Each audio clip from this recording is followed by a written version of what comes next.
Carta de Paulo a Tito, capítulo 1. Eu, Paulo, servo de Deus e apóstolo de Jesus Cristo, escrevo esta carta. Eu fui escolhido e mandado para ajudar a tornar mais forte a fé que o povo de Deus tem e para fazer com que eles conheçam a verdade ensinada pela nossa religião, que se baseia na esperança de recebermos a vida eterna. Deus, que não mente, nos prometeu essa vida antes da criação do mundo. E no tempo certo, Ele a revelou na sua mensagem. Essa mensagem foi entregue a mim, e eu a anuncio por ordem de Deus, o nosso Salvador. Escrevo a você, Tito, meu verdadeiro filho na fé, esta fé que é sua e minha. Que a graça e a paz de Deus, o Pai, e de Cristo Jesus, o nosso Salvador, estejam com você. Eu o deixei na ilha de Creta para que você pusesse em ordem o que ainda faltava fazer e para nomear em cada cidade os presbíteros das igrejas. Lembre das minhas ordens. O presbítero deve ser um homem que ninguém possa culpar de nada. Deve ter somente uma esposa. Os seus filhos devem ser cristãos e não ter fama de maus ou desobedientes. Pois aquele que tem a responsabilidade do trabalho de Deus, como bispo, deve ser um homem que não possa ser culpado de nada. Não deve ser orgulhoso, nem ter mau gênio. Não deve ser chegado ao vinho, nem violento, nem ganancioso. Deve estar disposto a hospedar pessoas na sua casa e deve amar o bem. Deve ser prudente, justo, dedicado a Deus e disciplinado. Deve se manter firme na mensagem que merece confiança e que está de acordo com a doutrina. Assim ele poderá animar os outros com o verdadeiro ensinamento e também mostrar o erro dos que são contra esse ensinamento. Pois existem muitos, principalmente os que vieram do judaísmo, que são revoltados e enganam os outros com as suas tolices. É preciso fazer com que eles parem de falar, pois estão atrapalhando famílias inteiras por ensinarem o que não devem, com a intenção vergonhosa de ganhar dinheiro. Foi justamente um deles, um profeta da ilha de Creta, quem disse: os cretenses só dizem mentiras. São como animais selvagens. São uns preguiçosos que só pensam em comida. E ele tinha razão quando disse isso.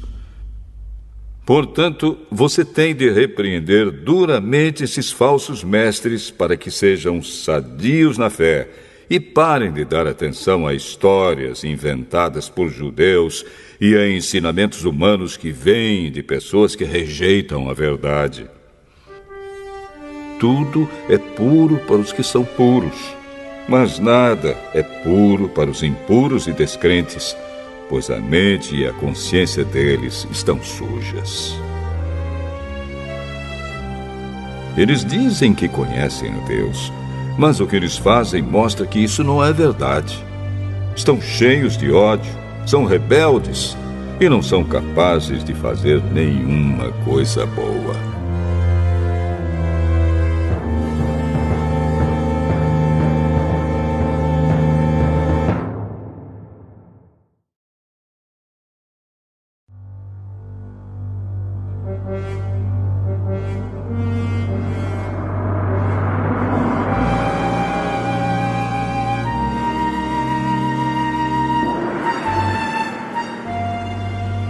Tito, capítulo 2.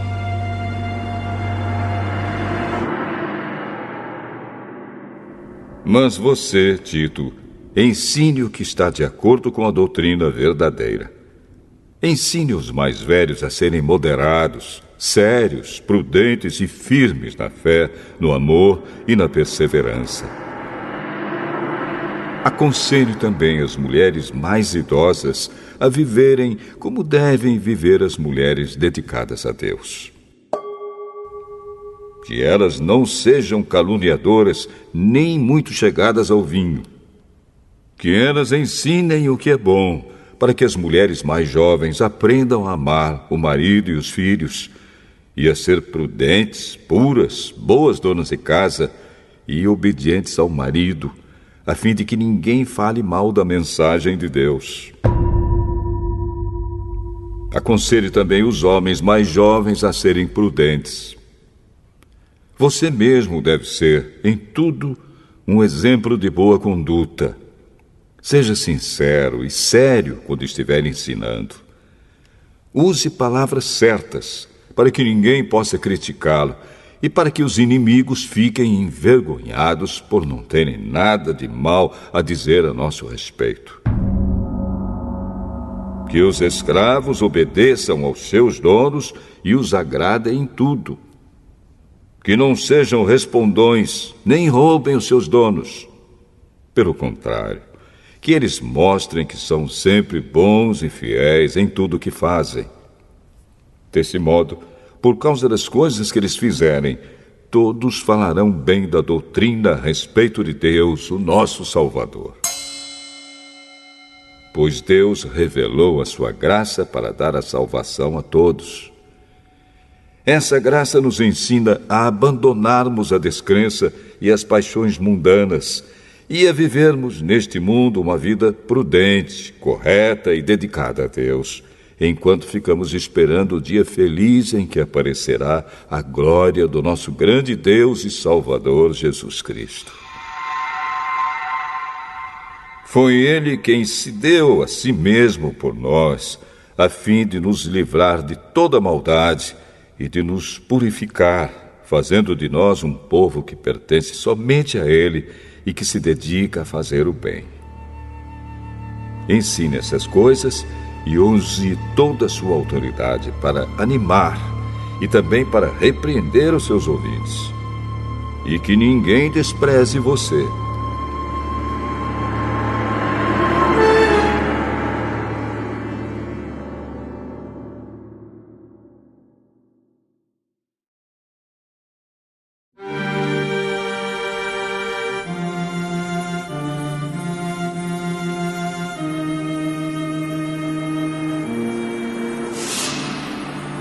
Tito, capítulo 3. Recomende aos irmãos que respeitem as ordens dos que governam e das autoridades, que sejam obedientes e estejam prontos a fazer tudo o que é bom. Aconselhe que não falem mal de ninguém, mas que sejam calmos e pacíficos e tratem todos com educação.